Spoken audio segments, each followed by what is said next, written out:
Il n'y a plus de nuit entre l'ascension du Christ et la fin des temps.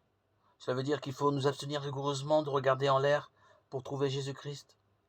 Non pas qu'il ne faut pas prier, mais qu'il ne faut pas chercher Jésus-Christ là où il n'est pas. Il est dans notre tâche, il est dans nos différentes communautés, il est au ciel, mais le ciel est sur la terre. Le ciel, qu'est-ce que c'est? C'est Dieu. Le ciel n'est pas une chose, ce n'est pas un domaine, c'est quelqu'un, c'est Dieu. C'est l'amour des hommes. Et où est Dieu? Dans notre liberté et pas ailleurs. L'ascension de Jésus, ce n'est pas le départ du Christ, c'est sa disparition. Oui, sa disparition sensible.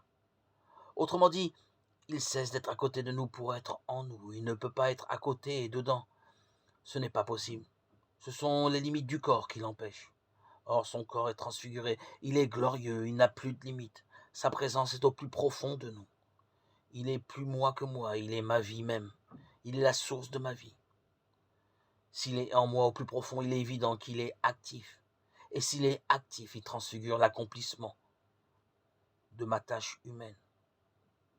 C'est le Christ ressuscité présent et vivant au cœur de la liberté, qui transfigure divinement l'accomplissement de la tâche humaine, qui est toute notre vie. Une activité humaine, humanisante.